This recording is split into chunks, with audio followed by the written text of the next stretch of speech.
আসসালামু আলাইকুম। আমি ডাক্তার S M Imtiuzur Rahman. NTV স্বাস্থ্য কথা অনুষ্ঠানে সবাইকে জানাচ্ছি আন্তরিক শুভেচ্ছা এবং অভিবাদন। প্রিয় দর্শক, এনটিভি স্বাস্থ্য কথা অনুষ্ঠানটি সরাসরি সম্প্রচারিত হচ্ছে এনটিভি ফেসবুক পেজ এবং ইউটিউব পেজ থেকে।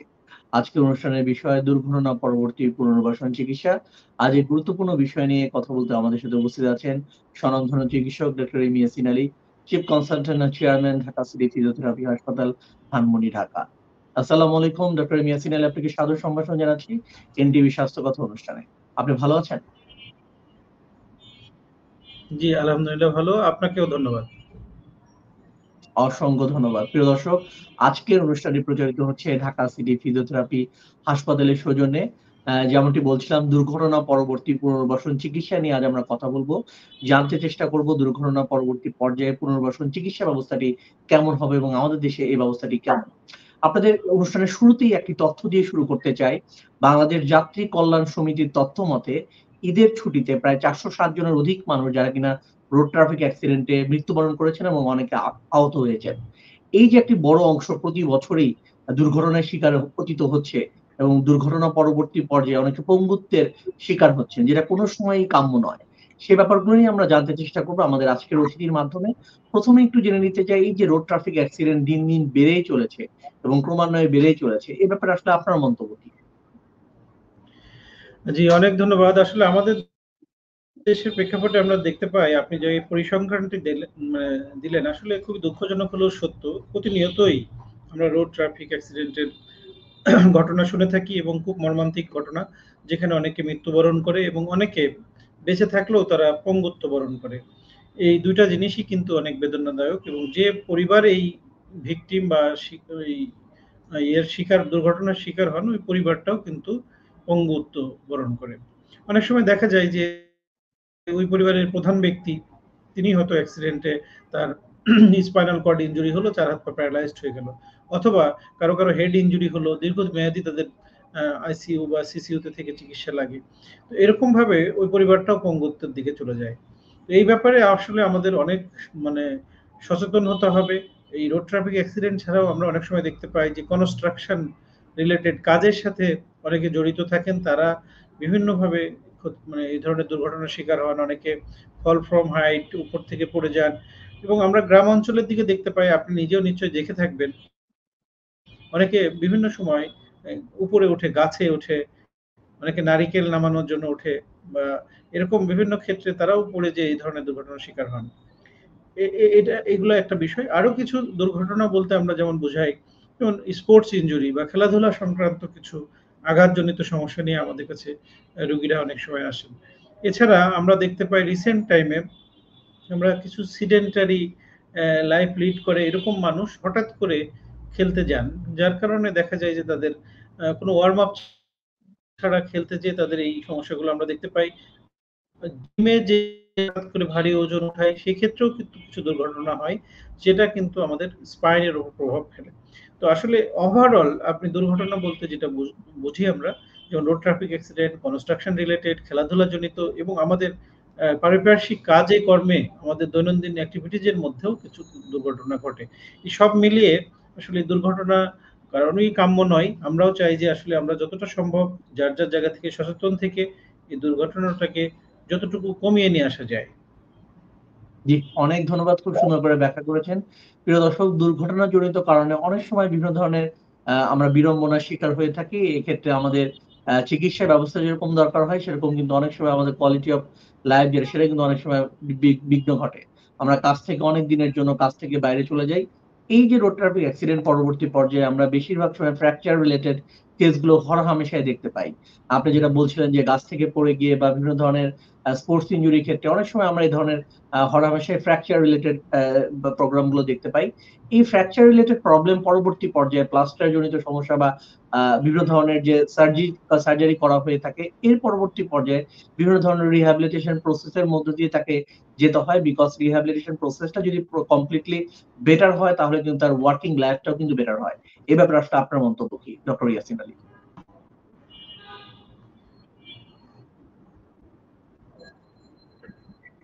জি, ধন্যবাদ। খুব গুরুত্বপূর্ণ এবং যথার্থই আপনি বলেছেন যে আমরা যে আঘাতজনিত সমস্যায় ঢুকে থাকি সেখানে দুইটা অংশ, একটা হলো আমাদের প্লাস্টারের মাধ্যমে ওই ভেঙে যাওয়া অংশটাকে আবার পুনর্গঠন করানো, আর দ্বিতীয়ত হলো সার্জারি বা অপারেশনের মাধ্যমে যে জায়গাটা ফ্র্যাকচার হয়ে যায় ওটাকে আবার হিলিং করানোর চেষ্টা করা।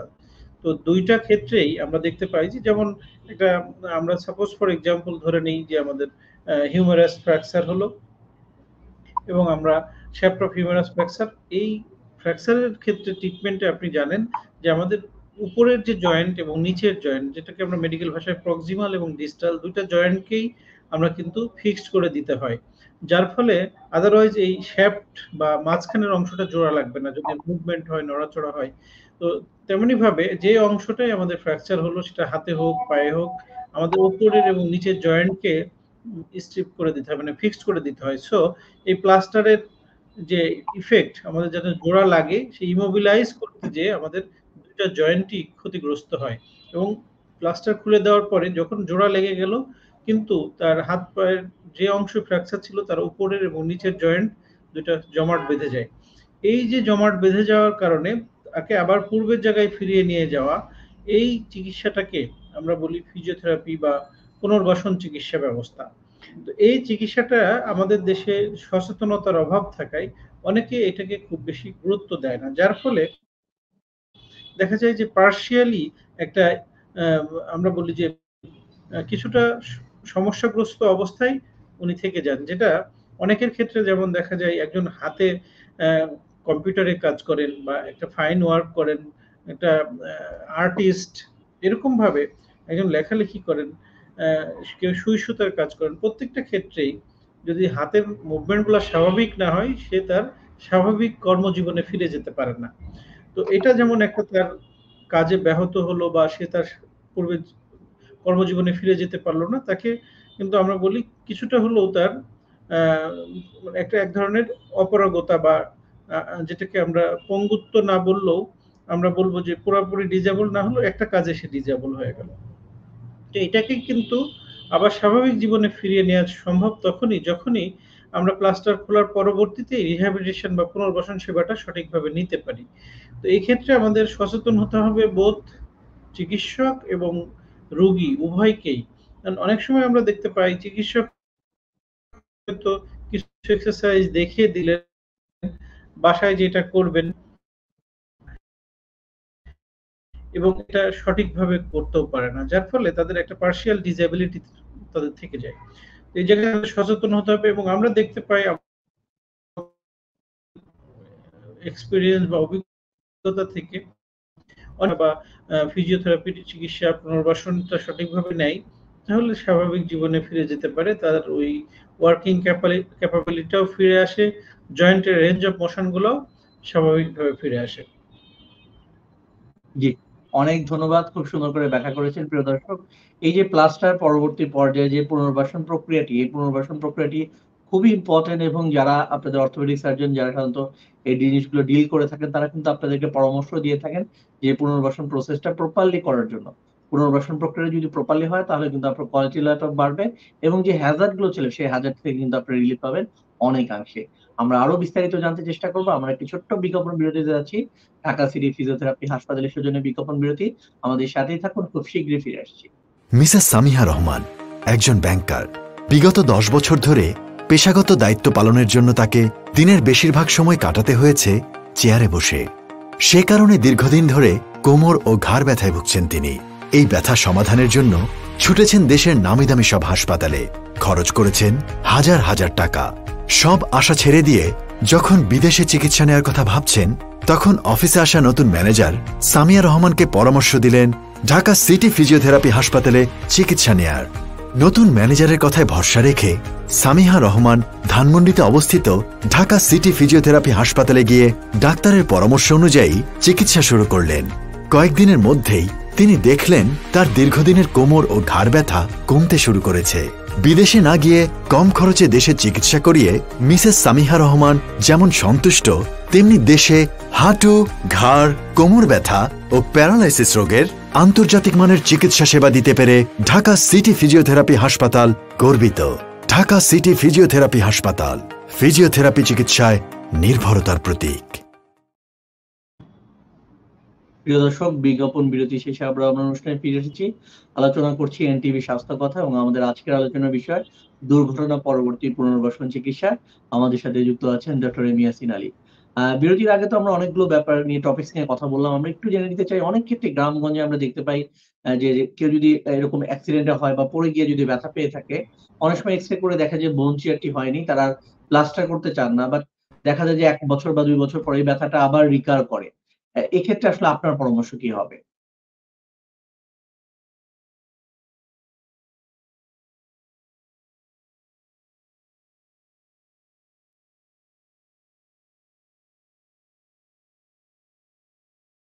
প্রিয় দর্শক, আমরা আবারও চেষ্টা করছি কানেকশনটা পুনর্বার করার জন্য। ডক্টর মিয়াসিন আলী, আপনি কি শুনতে পাচ্ছেন?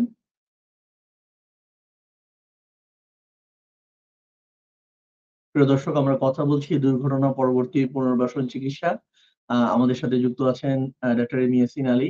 আজকের অনুষ্ঠানটি প্রচারিত হচ্ছে ঢাকা সিটি ফিজিওথেরাপি হাসপাতালের সৌজন্যে। আমরা চেষ্টা করছি আমাদের কানেকশনটি পুনরায় স্থাপন করার জন্য।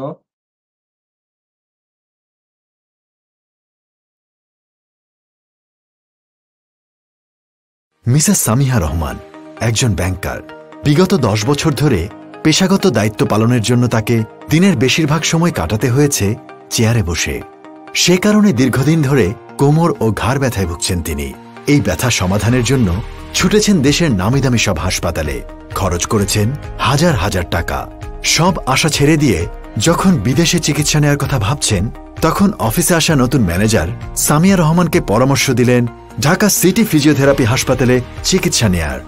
নতুন ম্যানেজারের কথায় ভরসা রেখে সামিহা রহমান ধানমন্ডিতে অবস্থিত ঢাকা সিটি ফিজিওথেরাপি হাসপাতালে গিয়ে ডাক্তারের পরামর্শ অনুযায়ী চিকিৎসা শুরু করলেন।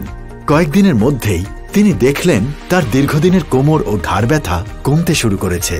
বিদেশে না গিয়ে কম খরচে দেশে চিকিৎসা করিয়ে মিসেস সামিহা রহমান যেমন সন্তুষ্ট, তেমনি দেশে হাঁটু, ঘাড়, কোমর ব্যথা ও প্যারালাইসিস রোগের আন্তর্জাতিক মানের চিকিৎসা সেবা দিতে পেরে ঢাকা সিটি ফিজিওথেরাপি হাসপাতাল গর্বিত।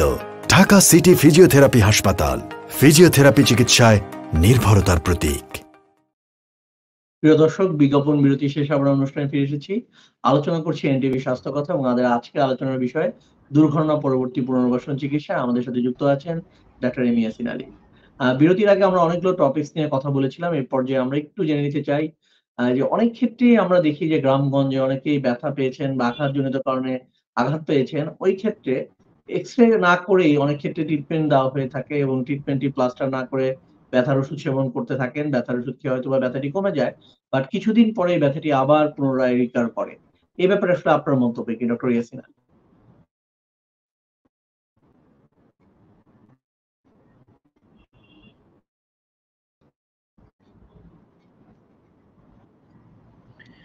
জি, অনেক রোগী আমরা এরকম পেয়ে থাকি যারা কিনা ওই আমরা বলি স্প্রেন বা স্ট্রেন হয়, যে ফ্র্যাকচার হয়নি বাট একটা এবং পায়ে আমাদের হাড় ছাড়াও আরো কিছু জিনিস থাকে। এই হাড়গুলাকে স্টেবিলিটি দেওয়ার জন্য ওই এরিয়াতে, জয়েন্টের এরিয়াতে কিছু লিগামেন্ট বলি আমরা, কিছু ক্যাপসুল থাকে, মাংসপেশি থাকে, যেগুলো আমাদের এই জয়েন্টের স্টেবিলিটি দেয়, ধরে রাখে।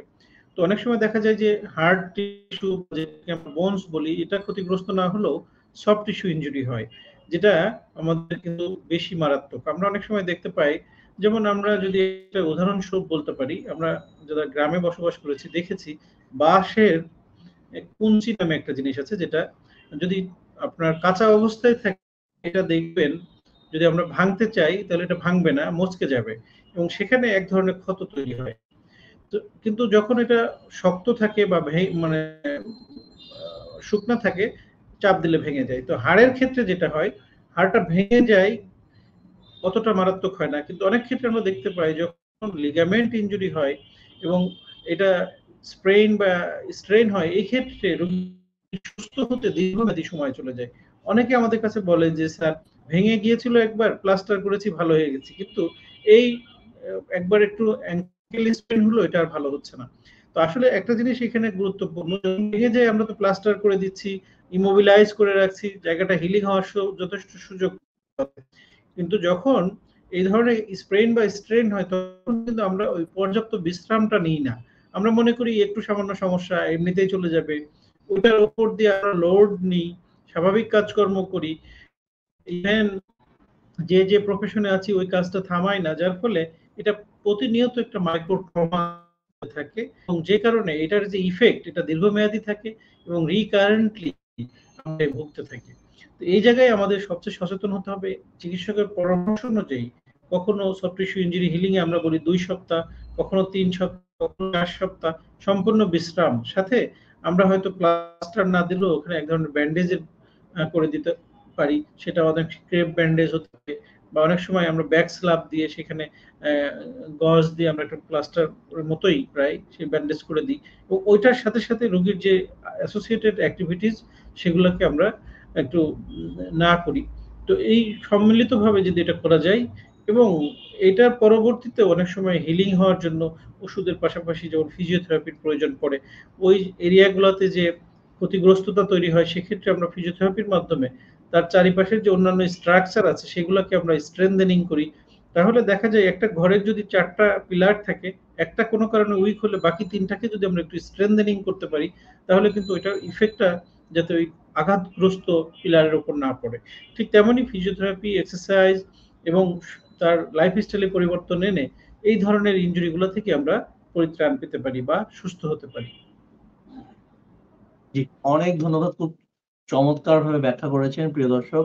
যারা এইমাত্র আমাদের সাথে যুক্ত হলেন তাদের জ্ঞাতার্থে জানাচ্ছি আজকের অনুষ্ঠানে আমরা আলোচনা করছি দুর্ঘটনা পরবর্তী পুনর্বাসন চিকিৎসা, এবং আমরা অনুষ্ঠানটি ঢাকা সিটি ফিজিওথেরাপি হাসপাতালের সৌজন্যে প্রচারিত হচ্ছে এনটিভির স্বাস্থ্য কথা ফেসবুক পেজ এবং ইউটিউব পেজ থেকে সরাসরি সম্প্রচারিত হচ্ছে।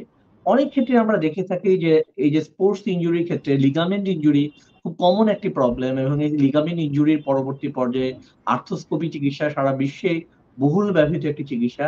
এই আর্থ্রোস্কোপি পরবর্তী পর্যায়ে একটা রিহ্যাবিলিটেশন বা পুনর্বাসনের মধ্য দিয়ে যেতে হয়। সেক্ষেত্রে আপনি এই ধরনের প্রচুর কেস হ্যান্ডেল করেছেন সাকসেসফুলি। এক্ষেত্রে আপনার এক্সপেরিয়েন্সটা কি আমাদের দর্শকদের উদ্দেশ্যে যদি শেয়ার করেন, ডক্টর ইয়াসিন আলী? জি, ধন্যবাদ আপনাকে। খুব গুরুত্বপূর্ণ আরেকটি বিষয় আপনি অবতারণা করেছেন। আসলে আমাদের দেশে খুব অনলি স্পোর্টস ইনজুরি শিকার হতে দেখা মানুষ থাকি, যারা বিশেষ করে সিডেন্টারি প্লেয়ার। আমরা বলি যে হঠাৎ করে, যেমন ঈদের ছুটি গেল, আমরা এই সময়ে হঠাৎ করে ফুটবল খেলতে গেলাম, বা অনেক সময় হঠাৎ করে একটু হকি, ক্রিকেট এই ধরনের খেলোয়াড় খেলতে যাই, কোনো ওয়ার্ম আপ করে না, কোনো এক্সারসাইজ নাই, যার ফলে অনেক সময় দেখা যায় যে একটা কিক করতে যেয়ে আমাদের নি জয়েন্ট স্পেশালি বেশি ক্ষতিগ্রস্ততা দেখতে পাই। নি জয়েন্টের যে লিগামেন্ট গুলো থাকে তার মধ্যে এন্টেরিয়র ক্রুশিয়েট লিগামেন্ট, সেটাকে সংক্ষেপে আমরা এসিএল বলি, এবং পোস্টেরিয়র ক্রুশিয়েট লিগামেন্ট, যেটাকে আমরা সংক্ষেপে পিসিএল বলি, এই দুইটা লিগামেন্ট আমরা বেশি ইনজুরি হতে দেখি, এবং সাথে এখানে দুইটা শক অ্যাবজর্বারের মতো জিনিস থাকে নি জয়েন্টে, এটাকে আমরা বলি মিনিসকাস। তো অনেক সময় শুধু মিনিসকাস ইনজুরি হতে পারে, বা শুধু লিগামেন্ট ইনজুরি হতে পারে, অনেক সময় বোথ দুইটা একসাথে আমরা পাই। তো এই জায়গাটাই, এই ইনজুরিটাকে আমরা সাধারণত 3টা ভাগে ভাগ করি। আপনি যথার্থ বলেছেন যে এটা first degree, second degree, third degree, এবং ফার্স্ট ডিগ্রি এবং সেকেন্ড ডিগ্রি যদি ইনজুরি হয়, পার্শিয়াল ইনজুরি বলি, সেক্ষেত্রে ওষুধ, ফিজিওথেরাপি, এক্সারসাইজ এবং বিশ্রাম, এই 4টা জিনিস সমন্বিতভাবে করলে রোগীরা অপারেশন ছাড়াই অনেক সময় সুস্থ হয়ে যায়।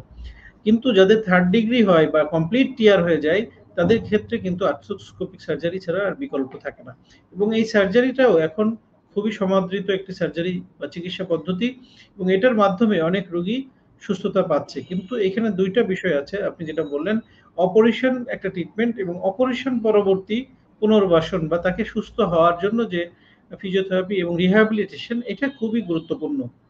কিন্তু আমরা আমাদের এক্সপেরিয়েন্সে যেটা দেখতে পাই, বেশিরভাগ রোগী এই ট্রিটমেন্টের 2টা পার্টকে, একটা পার্টকে খুব গুরুত্বপূর্ণ চিকিৎসা হিসেবে নেন, দ্বিতীয় পার্টটাকে খুব গুরুত্বপূর্ণ মনে করে না, বা এটার দরকার আছে বলে মনে করে না। যদিও চিকিৎসক তাকে বলে যে আপনাকে ফিজিওথেরাপি নিতে হবে, কিন্তু আমাদের দেশের আর্থসামাজিক অবস্থার কারণে অনেকে দেখা যায় যে অপারেশনের পর্যন্ত যে মানে ইনভেস্টমেন্ট বা যে ইকোনমিক বিষয় থাকে, ওইটা দেওয়ার পরে পরবর্তীতে তার রিহ্যাবিলিটেশন বা পুনর্বাসনের জন্য যে আরো একটা কিছুদিন তাকে ফিজিওথেরাপি এবং এক্সারসাইজ এর মাধ্যমে সুস্থ হওয়া, এই যে এক্সপেন্ডিচার, এটা ব্যয় মানে বহন করা তাদের পক্ষে কঠিন হয়ে পড়ে, বা অনেকে এটা গুরুত্ব দেয় না সামর্থ্য থাকা সত্ত্বেও। যার ফলে আমরা আমাদের এক্সপেরিয়েন্স থেকে দেখব যে অপারেশন পরবর্তীতে পুনর্বাসন স্বাভাবিক না হওয়া, এই রোগীটা তার স্বাভাবিক জীবনে অপারেশন সহ রোগীটা পার্শিয়ালি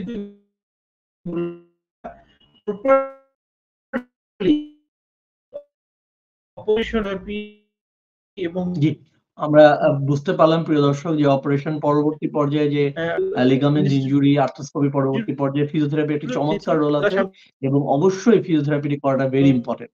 আমরা একটি ছোট্ট বিজ্ঞাপন বিরতিতে যাচ্ছি, আমাদের সাথে থাকুন, খুব শীঘ্রই ফিরে আসছি।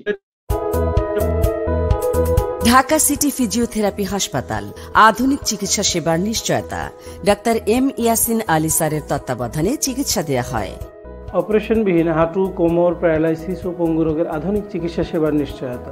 ঠিকানা ঢাকা সিটি ফিজিওথেরাপি হাসপাতাল, house number 12/1, road number 4/A, Dhanmondi, Dhaka 1205। Mrs Samiha Rahman একজন ব্যাংকার। বিগত 10 বছর ধরে পেশাগত দায়িত্ব পালনের জন্য তাকে দিনের বেশিরভাগ সময় কাটাতে হয়েছে চেয়ারে বসে। সে কারণে দীর্ঘদিন ধরে কোমর ও ঘাড় ব্যথায় ভুগছেন তিনি। এই ব্যথা সমাধানের জন্য ছুটেছেন দেশের নামিদামি সব হাসপাতালে, খরচ করেছেন হাজার হাজার টাকা।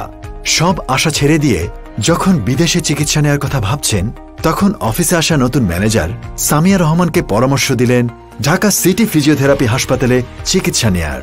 নতুন ম্যানেজারের কথায় ভরসা রেখে সামিহা রহমান ধানমন্ডিতে অবস্থিত ঢাকা সিটি ফিজিওথেরাপি হাসপাতালে গিয়ে ডাক্তারের পরামর্শ অনুযায়ী চিকিৎসা শুরু করলেন। কয়েকদিনের মধ্যেই তিনি দেখলেন তার দীর্ঘদিনের কোমর ও ঘাড় ব্যথা কমতে শুরু করেছে। বিদেশে না গিয়ে কম খরচে দেশে চিকিৎসা করিয়ে মিসেস সামিহা রহমান যেমন সন্তুষ্ট, তেমনি দেশে হাঁটু, ঘাড়, কোমর ব্যথা ও প্যারালাইসিস রোগের আন্তর্জাতিক মানের চিকিৎসা সেবা দিতে পেরে ঢাকা সিটি ফিজিওথেরাপি হাসপাতাল গর্বিত। ঢাকা সিটি ফিজিওথেরাপি হাসপাতাল, ফিজিওথেরাপি চিকিৎসায় নির্ভরতার প্রতীক।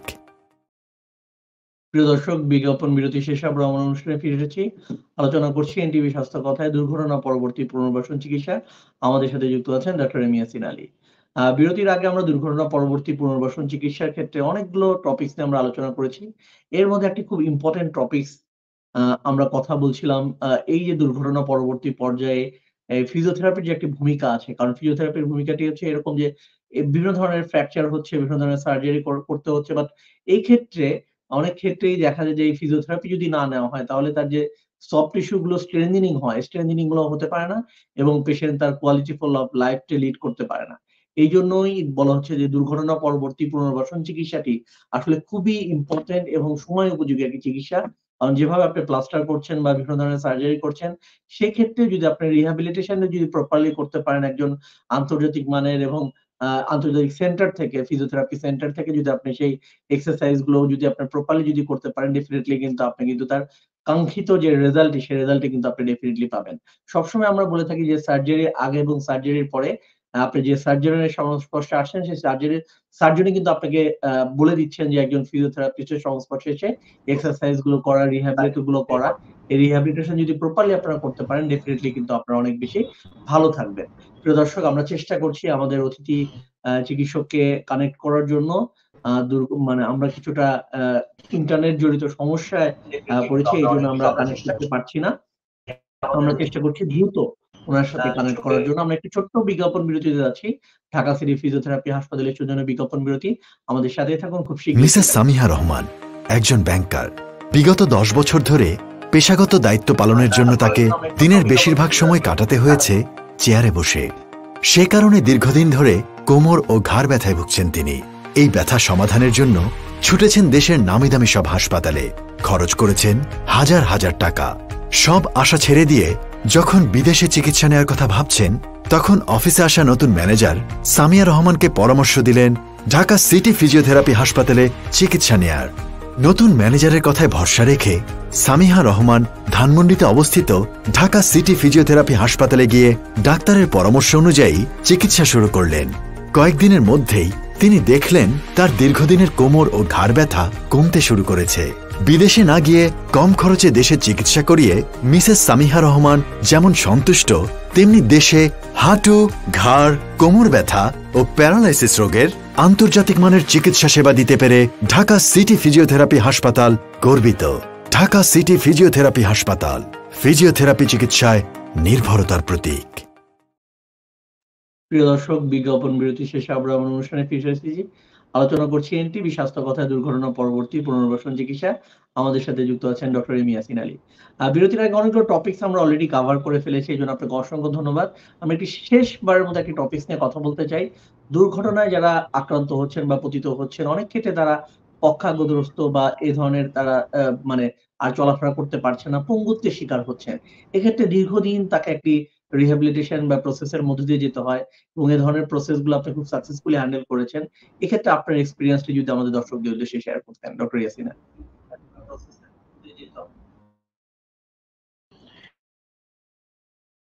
জি,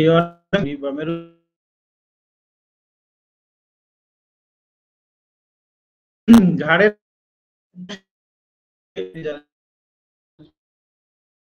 সার্ভাইকাল স্পাইন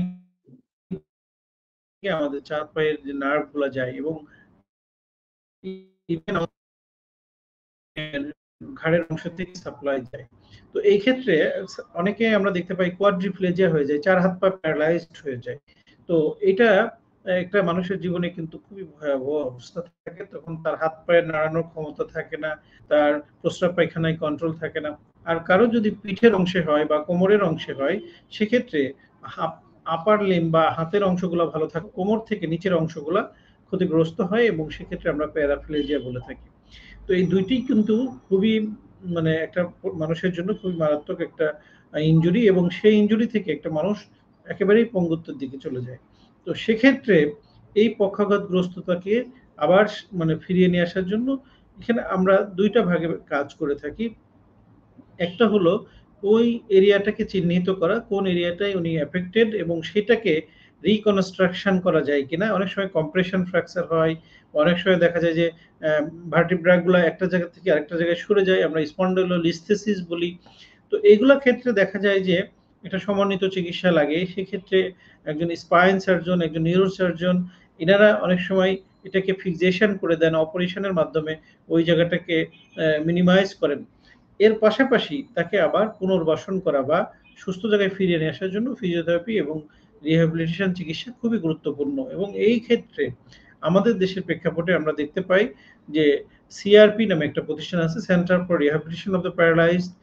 এই প্রতিষ্ঠানটি দীর্ঘদিন থেকে এটার একটা ভালো সেবা দিয়ে আসছে। পাশাপাশি আমরা আমাদের এই ঢাকা সিটি ফিজিওথেরাপি হসপিটাল সহ দেশের বিভিন্ন এরকম প্রাইভেট ভাবে অনেক প্রতিষ্ঠান থাকলেও সরকারিভাবে এই ধরনের চিকিৎসার জন্য খুব বেশি ভালো ব্যবস্থা নেই। যেটা আমাদের নিটোর নামে একটা প্রতিষ্ঠান আছে, যে national institute of traumatology and orthopaedic rehabilitation, তারা একটা পর্যায় পর্যন্ত সার্ভিস দিলেও পরবর্তী যে রিহ্যাবিলিটেশন প্রসেসটা, এটা আমাদের খুবই ঘাটতি বা অভাব রয়েছে। এক্ষেত্রে বলে রাখা ভালো যে রোগীদের দীর্ঘমেয়াদী একটা চিকিৎসার প্রয়োজন হয়। অনেক সময় হুইল চেয়ার বাউন্ড হয়ে থাকতে হয় এবং কিছু কিছু ক্ষেত্রে আমরা দেখতে পাই যে তার হুইল চেয়ারে থেকেও যেন সে স্বাভাবিক কাজকর্ম করতে পারে, তার যদি উপরের অংশটা ভালো থাকে সেটা দিয়ে সে অফিস পর্যন্ত করতে পারে, সেই ধরনের অ্যাবিলিটি তৈরি করার জন্য এই পুনর্বাসন চিকিৎসাটা খুবই গুরুত্বপূর্ণ। এবং অনেকে আছেন যারা কিন্তু চাকরি করছেন, সাংসারিক সব কাজ করতে পারছেন। এটা আসলে গুরুত্বপূর্ণ।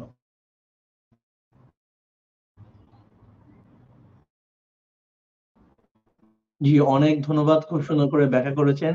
প্রিয় দর্শক, আমরা অনুষ্ঠানের একদম শেষ পর্যায়ে চলে এসেছি। আলোচনা করছিলাম দুর্ঘটনা পরবর্তী পুনর্বাসন চিকিৎসা। অনুষ্ঠানের আমরা যে কথাগুলো শুনলাম, যে টপিকস গুলো নিয়ে আলোচনা করলাম, ডেফিনেটলি যে সমস্ত দর্শকরা আমাদের সাথে যুক্ত ছিলেন, আপনারা বুঝতে পেরেছেন দুর্ঘটনা পরবর্তী পর্যায়ে রিহ্যাবিলিটেশন প্রসেসটা খুবই ইম্পর্টেন্ট। আমরা যদি কোয়ালিটিফুল লাইফ হ্যান্ডেল করতে চাই, লিড করতে চাই, তাহলে ডেফিনেটলি আমাদেরকে এই পুনর্বাসন চিকিৎসাটি ডেফিনেটলি খুব গুরুত্বের সাথে দেখতে হবে। যে সমস্ত দর্শকরা আমাদের সাথে যুক্ত ছিলেন তাদেরকে অসংখ্য ধন্যবাদ এবং এনটিভি স্বাস্থ্য কথা অনুষ্ঠানকে ধন্যবাদ এবং আমাদের আজকের অতিথি ডাক্তার এম ইয়াসিন আলী, আপনাকে অসংখ্য ধন্যবাদ। সবাই ভালো থাকবেন, সুস্থ থাকবেন। আসসালামু আলাইকুম।